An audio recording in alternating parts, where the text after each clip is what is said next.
Yo everyone, today I'm going to be filming my January 2014 favourites. Today is the 31st of January, end of the first month of the year already. I really don't know where time has gone. Yeah, so it's flown. Anyway, I've got loads of amazing things to show you. If you follow me on Twitter and Instagram, you are aware of the things that I have been purchasing, have been enjoying, that sort of thing. So I hope you enjoy the rest of this video.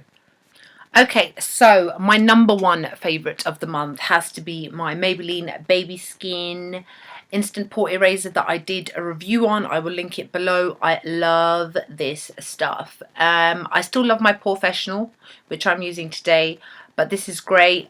Please do check out my review because I don't want to go into too much detail about this today, but have been loving this, using this almost every day. Good stuff. Now, another thing that I've been enjoying, which I did slate in maybe one or two of my past videos, is the Mercier Oil-Free Supreme Foundation. My colour is in Honey Beige. I'm using it on my face today. And, okay, so I put my makeup on 12 hours ago. I'm maybe a tiny bit shiny here. That is a little bit of shine that you can see. But I haven't blotted my skin or anything like that, so I've really been enjoying using this. I mean, it is a bit annoying in terms of application. It can be very patchy, so it can be difficult to blend, but that's more so because of the fact that it's oil free, so it's not as creamy and free flowing. It's quite a gel kind of liquid, but have definitely been enjoying this quite a bit. The next thing I've been loving is my Studio Fix foundation by MAC in NC40. And it looks like that. So it's basically a powder. Now, if you have seen my foundation routine, you would know that I've been using consistently over the past 6 months Ben Nye's banana powder to set my foundation, and ever since I've discovered this, see you later banana powder. I mean, all I use my banana powder for now is just to set my under eye concealer, but since discovering this is absolutely the best in terms of setting my foundation. It is a foundation powder, so you can use this as a foundation. So I go in with quite a light hand, but because of the colour, the fact that it is exactly the same colour as my foundation, I'm an NC40, it's almost as if I'm setting it with a powder. Well, it's not as if, I am setting it with a powder of exactly the right colour. Some powders, translucent powders, even the Ben Nye ones slightly gave me a little bit of an ashy look, even though it is very yellow. This one does not do that, and it just makes my skin look perfect. I love this. I really don't know what, how come I didn't discover this before, but I'm really glad that I did, and I would highly recommend this to anybody that wants the same kind of look that I go for, which is always a kind of a flawless look. Okay, so the next thing I'm going to show you is the baby version, which is the MAC Strobe Cream. So basically this is almost like a highlighting cream if you think about it. I'm going to show you a tiny little bit.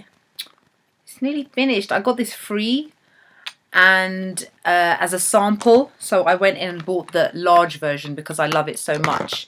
And it looks like, damn, this bloody light. So what you do is, it's almost like a holographic kind of look to it. You can't see it, you know, I'm just going to have to describe it. So basically it's almost like it's an illuminating cream for your foundation. You can, I believe you can apply it just underneath your foundation. I tend to actually mix it in with my foundation, and it gives a really nice glow to the skin. But if you have oily skin, I would not recommend it. Next thing that I've been loving, and if you follow me on Instagram, you would have seen me wearing this a lot. I do Face of the Days on there, so by all means, please feel free to follow me on Instagram because I tend to post them a lot. And I'm always in the same place, in the toilets at my work, which is sad, but it's the only place where I can get some privacy to take a photograph of myself, like selfies. Anyway, the Too Faced Chocolate Bar Palette. Love this stuff. I've never actually bought any Too Faced eyeshadows before.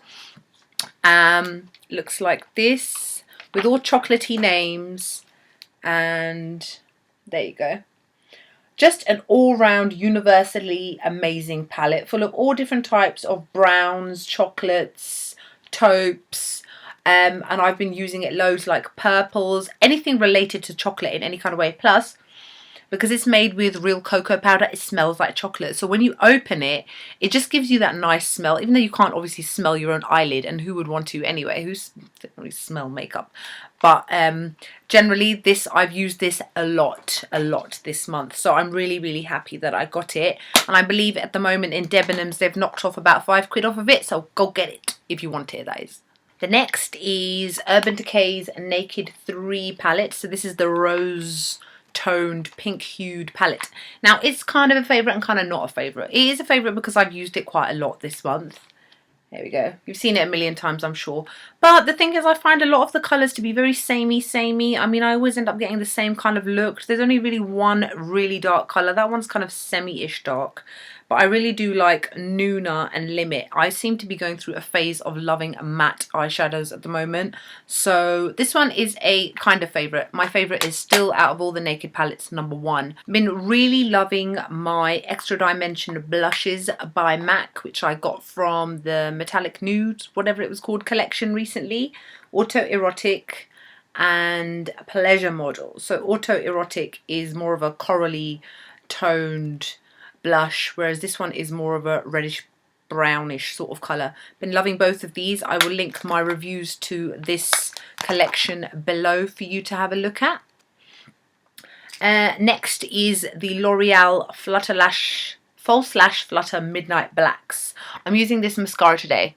Not that you can really see. Anyway, it's not one of those really thickening ones. It's more of a lengthening and separating one. So if you really like the whole kind of spidery lash kind of effect, but not like thick tarantula legs, more like one of them skinny spiders, whatever they're called, grasshoppers, whatever. Anyway, it's got a very strange brush. It's longer on one end, on that end there, so you can see, so that when you apply it, it's meant to like make that end, the end of here, longer.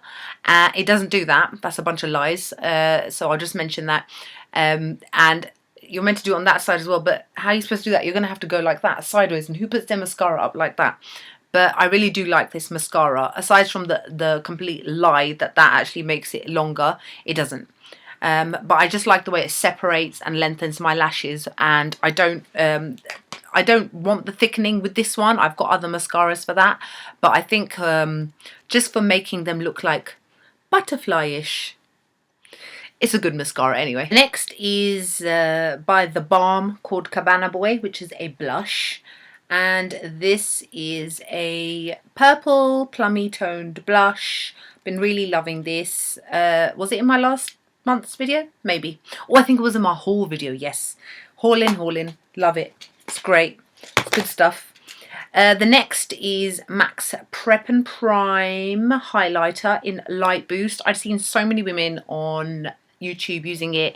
I gave in and I copied them and I got it for myself. So it's basically a twist up cap. And this one is the yellow toned one. There's like an orange toned one and like a pinkish toned one. And all you do is basically you apply it to the areas where you want highlighted. So I have been applying it. First I put my concealer on, then I kind of do a couple of lines under here, one down my nose, a little bit on my chin. I do not highlight that area because I don't really want that area highlighted. But it is pretty good. It is a little bit difficult to blend. So I use my damp beauty blender, which helps a lot, but it definitely brightens that entire area. So I really do like this, and I've been using this a lot. Another thing which is new to me, and if you've seen my foundation routine, you know that I've been using my MAC Pro Longwear Concealer, as many women do, as the under eye concealer, because it is such an awesome product. But I just wanted to try this because it had only recently come out in the UK, even though it had been out in the US and other countries for quite some time. Is the Maybelline Anti-Age, the Eraser Eye Perfect and Cover Concealer. Yeah. It's got one of them dodgy sponges, and I've already used, as you can see, that much. You twist it up, the stuff comes out here, not that you can see it because obviously it's covered, and then what you do is you kind of just rub it underneath your eyes. Now this is great. I think it's been a firm favourite of mine for the past month. Obviously it's my favourites video. It won't replace my MAC Pro Longwear. I think this is okay in terms of anti-aging. Who knows, unless you use it for a really long time. Can you really tell? doesn't give as amazing coverage as the Pro Longwear. The coverage is a little bit lighter, and I do find it creases slightly. Even once I've set it with powder, I do find it creases. The colour that I've got it in is in nude, I think, as I remember. And I swear there were only like, yeah, nude. There was only like 3 colours. I mean, what's the point? I was just luck. I picked it up and I was like, yeah, kind of. But yeah, very good concealer, kind of a daytime sort of concealer if you don't want a mass amount of coverage, whereas I do. Might repurchase it, maybe if it's on offer, but yeah, it's alright. Next product shouldn't be a surprise if you've watched my last few videos and watch me on Instagram, is the Lime Crime, what do you call them? Velvetines, that's it. So I have been loving all 3 of them. Suedeberry, the orangey corally one, Pink Velvet, and Red Velvet. Love, love, love all 3. Yeah, love all 3 of them. They're absolutely awesome. Another one is Neon Red, which is a Maybelline Colour Sensational lipstick. Again, if you see me on Instagram, I think I was wearing it yesterday. Really nice orangey red colour. And awesome in general. Another product I've been loving is the L'Oreal Glam Shine Balmy Glosses. This colour is in Fall for Watermelon. So it's one of those twist up ones. Really nice orangey coral colour. I got another one as well, but this is the favourite. The other one's okay. It's got too much shimmer in it. I think it's called Dragon Fruit. Now this one, look at it. It's such a beautiful colour. They're so moisturising. They're long lasting. Easy to just touch up and apply. I don't wear lip liner with it because you don't need to. It just gives a really nice sheen. And I think these are really, really good as like a daytime sort of lipsticks where you want a bit of colour but you don't want it to be too in your face, even though I generally don't really care if it's in your face or not. I wear bright colours during the day. I wear them to work because I can. Anyway, I got one of the MAC new huggable lip colours, and this one is in What a Feeling, and this is the one I'm actually wearing today. I think they're quite pricey. I think these ones are like 20 quid or something, and I don't understand why. I have to reapply it like loads and loads of times. So it looks like that, and as I said, I'm wearing it on my lips today. They're very glossy. They feel really nice on the lips. They do hug the lips, so I guess I kind of get the name. It has been a favourite of mine. I'm not sure if I'm going to go out and buy loads of these because I just don't think it's worth the money. I think that something costs like 20 odd pounds or however much this costs. I think it should be a lot more long wearing and long lasting. Eating, drinking, that sort of thing. I've reapplied this like 5 times today. So, I mean, it is a favourite in terms of I really like the colour. As you can see, it goes with my outfit. As you lot know or may know, I generally match my makeup to my clothes because it just makes life a lot easier when you own so much makeup. So the next product I'm going to choose the last one, and it is not a favourite, unfortunately. It is the YSL Rouge Volupte, and this colour is in 34. I don't even understand their colours. I've never bought any of the Rouge Voluptes before. I've heard so many good things and I feel really let down. This is one of the new ones from the spring summer collection, and it looks like that. It's like a corally red. Now, you know what, it feels, even just putting it on my hand, it feels amazing. You know what, it feels expensive. It is expensive and it feels expensive. It's got a beautiful smell to it. It just feels like I'm applying like the Queen's makeup on my face. The problem with this is it bled so much. It bled and I have to keep wiping it around. And you know what, guys, if you lot have used the Rouge Voluptes, please tell me that this is like a kind of a fluke sort of thing, that because the colour is so vibrant, because they're so slippy and moisturising. Please just tell me that it was just a fluke with this one and that the other lipsticks that maybe aren't so dark are not like this, because I would really like to repurchase it, but I'm not going to spend, I think it was like £23 or something on a lipstick that just gets on my nerves, really. Anyway, that's it for my favourites for January. I hope that you're all well. Please feel free to follow me on Twitter, on Instagram, all those kind of things. Leave comments below, like the video if you liked it. If you want to know anything else, I will be doing hopefully some more videos soon, and I'll see you all soon. Bye!